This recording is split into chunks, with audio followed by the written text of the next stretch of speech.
Be about your number one. Got to do it. Hello! Est-ce qu'on serait pas régulière 2 semaines d'affilée là? Je souligne quand c'est le cas parce que c'est quand même rare. Aujourd'hui je voulais vous partager ma routine sans fond de teint. Plus les semaines passent et les mois passent et moi je me maquille en fait. Je pense que c'est clairement lié avec le fait qu'avant j'avais de l'acné, donc forcément je mettais la tonne et la tonne de maquillage. Mais comme vous pouvez le constater, ma peau va quand même nettement mieux. J'ai quelques rougeurs ici parce que mon chat s'est amusé à me mordre. Parce que moi je n'ai pas un chat normal, j'ai un tigre.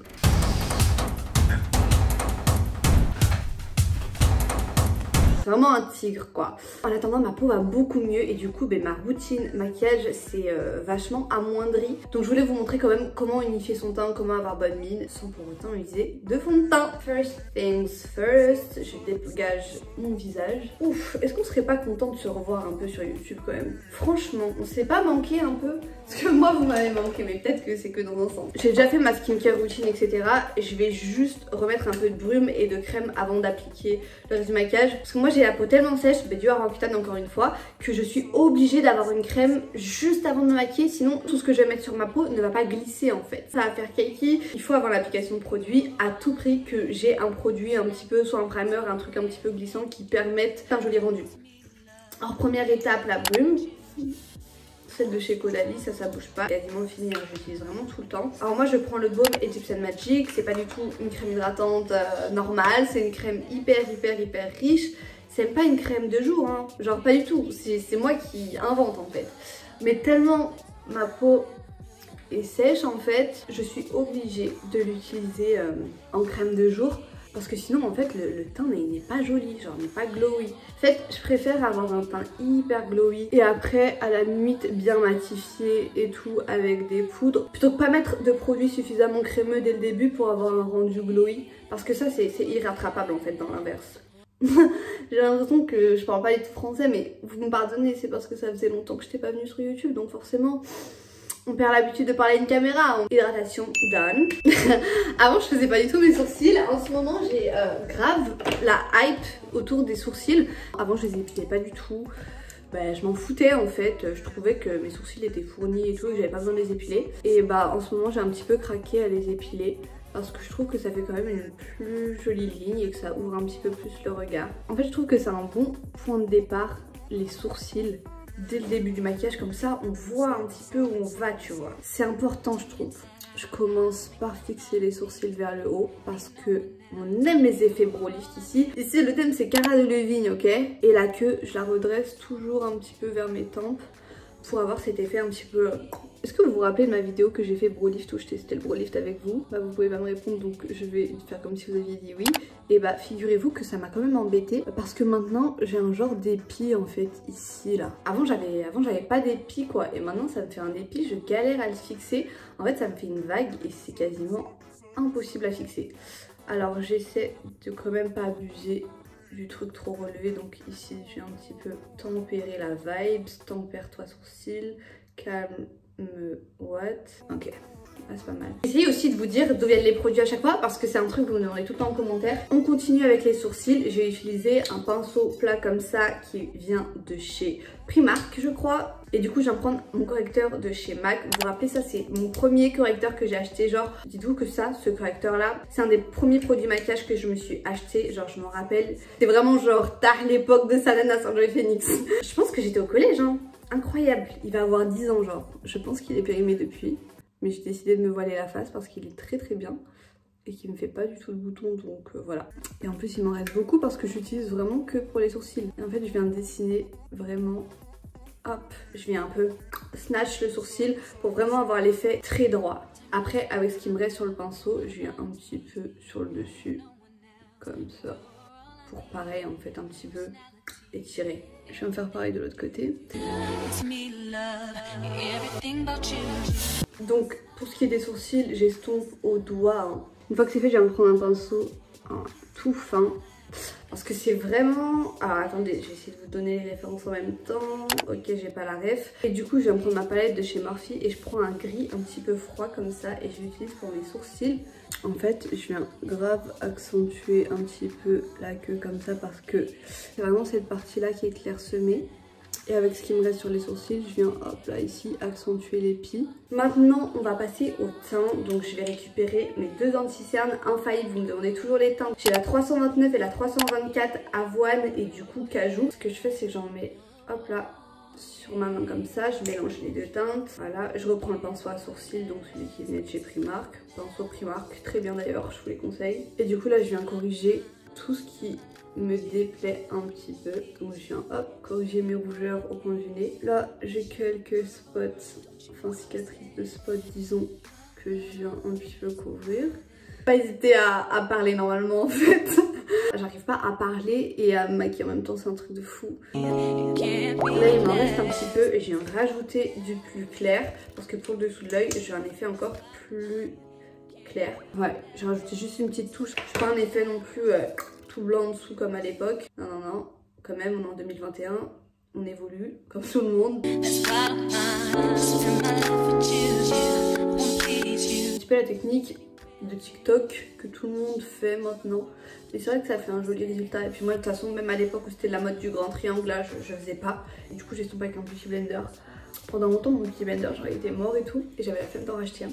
Du coup j'étais en mode mais vas-y, genre les beauty blenders c'est nul, genre je travaillais grave mon make-up au pinceau. En fait c'est juste que j'ai fait une phase de crevarde, fallait juste que j'aille en racheter un parce que les beauty blenders c'est incroyable. Je garde toujours l'anti-cerne pour la fin parce que plus t'attends, plus du coup il va un petit peu s'épaissir et c'est un petit peu la partie du visage où on a besoin le plus de couvrance. Donc voilà, je l'estompe toujours à la fin. Là on a meilleure mine, là on a juste fait nos sourcils, on a juste mis du correcteur et on a quand même une bien meilleure gueule, hein, si je peux me permettre. Ensuite, là, on va passer à ma meilleure étape. Genre vraiment ma meilleure étape. Si vous voulez, des fois, mon maquillage, il s'arrête à ce que je viens de faire et ça. Dernière étape, c'est vraiment ma fave étape. Donc, je vais prendre un fond de teint plus foncé. Le mien, il vient de chez NYX, c'est le Born to Glow, c'est le Mahogany. Et en fait, je vais en prendre comme ça. Hop, et je viens réchauffer mon teint avec, du coup, au niveau du front. Voilà, le front là il revient de Marrakech là, ça se voit. C'est le thème, on essaie vraiment de mytho, de faire genre on revient de vacances en fait. Et là, sur le haut des pommettes, hop, j'en ai mis un petit peu trop donc je vais de l'autre côté. Et là en fait le thème c'est vraiment d'avoir l'effet genre je reviens de vacances en fait. Genre moi j'ai bonne mine, bah je reviens de Marrakech en fait. C'est logique, genre ça va de soi en fait. Avec ce qui me reste sur le beauty blender, je vais au niveau de la paupière, comme ça réchauffe en fait. Ensuite on continue dans les produits crème. Donc là c'est un blush liquide qui vient de chez Kiko qui est trop magnifique aussi. Je viens en mettre la dose. C'est vraiment Picasso ma main, à la fin du maquillage c'est normal. Je viens utiliser avec le beauty blender et là hop, vous voyez, je viens vraiment limite comme avant on posait l'highlighter en fait, je viens de mettre ça pour le blush. Comme ça va vraiment rehausser un petit peu ma pommette. Bon, on a 20 ans, on veut des liftings, ça n'a vraiment pas de sens. Instagram nous fend le crâne en 10 000 en fait. On peut avoir l'impression qu'il y a beaucoup de blush, mais Madison dira bien un jour qu'on n'a jamais suffisamment de blush. Et du coup ensuite je viens reprendre la partie pointue où j'ai étalé mon anti-cerne et je viens un petit peu faire la transition entre l'anti-cerne et le blush pour estomper tout ça quand même. C'est vraiment sympa ce que je propose, je trouve là.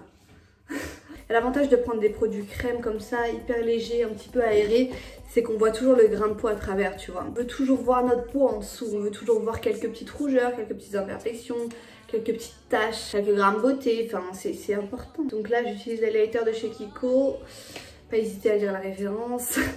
Alors c'est la Rêve 01 mais je crois que c'était une édition limitée de chez Kiko, je suis pas sûre qu'il le fasse encore. Mais cet highlighter est incroyable, j'étais plus du tout dans la vibe d'highlighter et figurez-vous qu'il a débarqué dans ma vie en Y et que depuis je ne le quitte plus. Y'a que des fils de pute qui tournent dans le secteur. Patrouille ninja TDM. Parce qu'il y a genre 4-5 mois sur cette chaîne j'ai dit que j'étais plus du tout branchée highlighter. C'est même pas de l'highlighter parce que j'aime plus trop, je sais pas vous me direz d'ailleurs, je suis plus trop dans la vibe en fait d'avoir un sillon de paillettes, c'est plus trop mon délire. Voilà, vraiment c'est une leçon de vie, pas prendre pour acquis tout ce que je dis parce que j'aime bien retourner ma veste. Alors maintenant je vais m'occuper des yeux puisque moi je poudre vraiment à la fin, c'est vraiment la dernière étape pour moi de poudrer. Là je vais m'occuper des yeux pour un effet encore une fois très naturel parce que c'est un petit peu le thème hein.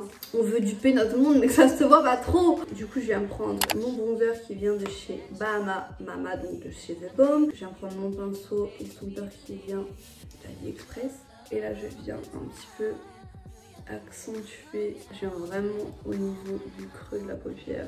Et après je viens comme ça étirer jusqu'à ma tempe. Ensuite je viens garder le même pinceau, je vais juste le pincer un petit peu pour hop, un petit peu affiner le nez parce que voilà, on est des tricheuses en fait. On triche surtout ici.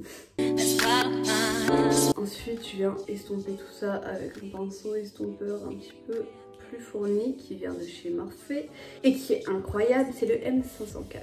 C'est tout pour les yeux, on va même pas faire de crayon fumé etc. parce que la plupart du temps, même si j'adore ce genre de make-up, j'ai la flemme de le faire pour tous les jours. Donc je vais juste bien recourber mes cils et mettre une bonne couche de mascara. Parce que recourber les cils c'est vraiment la base, c'est vraiment l'élite de la société qui a compris que mettre du mascara sans recourber ses cils, c'est un signe d'instabilité quoi. Enfin voilà quoi, faut pas faire des trucs comme ça, je vous jure que c'est pas bien.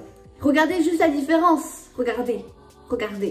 Oh, je peux pas plus vous dire que ça en fait. Le mascara c'est vraiment ce qui fait la diff sur moi, sur tout le monde en fait. En plus j'ai le meilleur mascara de la terre, en plus il est pas cher, vraiment que demande le peuple. J'aurais kiffé avoir une youtubeuse comme moi quand j'étais petite, genre quand j'étais au collège ou quoi, ou au lycée quand j'étais grave pauvre. Parce que les Salanas, Enjoy et compagnie, elles savaient que nous parler de trucs Mac et tout grave cher. Et moi j'étais tellement pauvre. Moi la moitié de mes pinceaux c'est Primark, AliExpress, Maybelline, Kiko. Enfin voilà quoi, on est vraiment adapté à toutes les bourses. Bon même si des fois il y a des produits un petit peu plus chers, il y a des alternatives moins chères. Alors je viens prendre mon meilleur mascara, je ne le présente plus.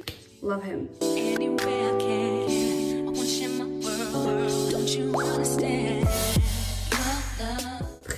Très important, toujours accentuer l'extérieur des yeux. Ah, je me suis tachée. J'ai la haine. Ah, je savais que je pouvais pas vous parler et mettre mon mascara en même temps. Bon, évidemment, je tâche ma paupière, voilà, ça c'est vraiment la base. De toute façon, le jour où je maquillerai sans tâcher ma paupière, c'est que vraiment je serai trop loin dans le game. En attendant, j'ai décidé d'être une grosse merde. Je viens retirer ça avec mes doigts tant que ça n'a pas séché. Je commence à avoir mon interne qui file dans les plis. Et du coup, je viens de retendre ici avec mon petit blender. Franchement, l'anti-cerne, c'est obligé de le poudrer parce que sinon ça fait des catastrophes. Et on n'aime pas les catastrophes, on aime quand c'est simple. Alors moi, je suis toujours pas une adepte du baking là-dessus. J'ai pas retourné ma veste. J'ai la peau bien trop sèche pour me permettre ce genre de choses. Donc je viens simplement prendre un soupçon de poudre. Je brille toujours du dessous de lèvres. Ça c'est un truc, genre vraiment faut m'expliquer. Mais qui fait ça en fait? Genre c'est même pas une zone dans le visage qu'on cala habituellement quand on se maquille. Il y a des gens qui brillent de la moustache, moi je brille du dessous de lèvres, no joke. Genre à chaque fois j'ai des photos où je brille d'ici. Insane. Donc c'est absolument tout pour la poudre. Alors je ferai les lèvres après le spray, parce que là je finis vraiment le teint, parce que je vais rajouter un petit peu de ma terracotta, mais je rajoute toujours de la terracotta après le spray. Je sais pas, je trouve qu'elle ressort mieux. Est-ce qu'il y a une explication scientifique à ça? Non, pas du tout. Alors, hop. Ok. Et du coup, je viens prendre la terracotta. Et je viens, hop là. Oh, qu'est-ce qu'elle est belle. Franchement, elle est pas trop belle cette terracotta. Ok, tout à l'heure je vais avoir ma bouche en mode ouais, je suis trop cool, tout ce que je présente c'est abordable. Ça c'est pas abordable, mais elle est vraiment incroyable. Donc si jamais vous voulez craquer votre slip sur un article entre guillemets de luxe un petit peu plus cher, c'est la terracotta Light Natural Warm de chez Gala. Et tant que j'ai encore le spray aussi, j'aime trop, hop là, remettre de l'highlighter. Parce que voilà, le thème c'est Shine Bright like a motherfucking diamond, right? Il serait peut-être temps de retirer cette histoire de mascara sur le nez. Sur les yeux, je ne sais plus mon anatomie. On passe aux lèvres. Avant tout, je ne parle pas tant que j'ai pas la neige sur les lèvres. C'est vraiment le meilleur produit au monde pour des lèvres complètement bancales comme les miennes. Des lèvres qui ont décidé d'être sèches à vie. Malgré tous mes efforts, malgré mon investissement sans faille, elles ont décidé d'être sèches. Voilà, faut que je l'accepte. Du coup, en raison de ces lèvres tout bonnement catastrophiques, je suis obligée de mettre du gloss. C'est-à-dire que le crayon tout seul ou le mat ne sont pas compatibles avec mes lèvres, qui vont simplement craquer en fait. La première étape, c'est que je mets toujours un petit peu de brun au-dessus de l'œuvre. et en dessous des lèvres. Et aussi je voulais vous montrer parce que vous me demandez tout le temps mon combo lèvres. Genre c'est un truc, genre sur Instagram j'ai tous les jours la question, sur YouTube j'ai tout le temps la question, c'est quoi ton combo lèvres, c'est quoi ton combo lèvres. Bon il change souvent, je pense même que je vais faire une story vraiment longue sur Insta genre lips parce que vous me demandez tout le temps. Et en ce moment je suis vraiment dans cette hype là. J'utilise le crayon de chez Sephora. J'adore ce type de crayon, vous savez, c'est les crayons qu'on n'a pas besoin de tailler. On n'a pas le temps le matin les gars de tailler notre crayon en fait. Et je vais vous dire la teinte parce que c'est vraiment un truc que vous me demandez tout le temps. Par contre c'est le Cooper Blush, la teinte 23 de chez Sephora. Du coup je viens overliner légèrement en fait à ce niveau là. Donc je dépasse un petit peu au niveau du cœur et ensuite pour le reste de la bouche j'essaie vraiment de garder ma ligne naturelle ou en tout cas de m'en approcher.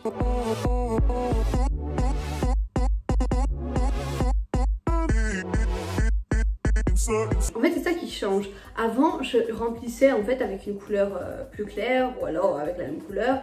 Et là maintenant je fais vraiment que le contour en fait. Et du coup je rajoute le gloss qui va vraiment faire toute la diff. Du coup la dernière étape, mon dieu j'ai l'impression que ça fait 6 heures que je suis en train de tourner ce tuto. La dernière étape en bref c'est pour raviver un petit peu mes taches de rousseur puisque forcément avec le correcteur etc elles se sont atténuées et ce n'est pas le thème, ce n'est pas le but. Pour ça je viens prendre le Sun Drop de chez Body Shop qui est vraiment cool pour ça parce qu'il s'estompe super bien. D'ailleurs si vous voulez vous faire des fausses taches de rousseur aussi c'est une technique super cool. Moi vous voyez je suis remplie de taches de rousseur donc c'est pas compliqué, je repasse sur celles qui existent déjà mais pour ceux qui en ont pas et qui veulent se faire de fausses taches de rousseur, je pense que la clé c'est de faire des tailles différentes, des plus intenses, des moins intenses. On fait tout ça en accéléré parce que le tuto est suffisamment long.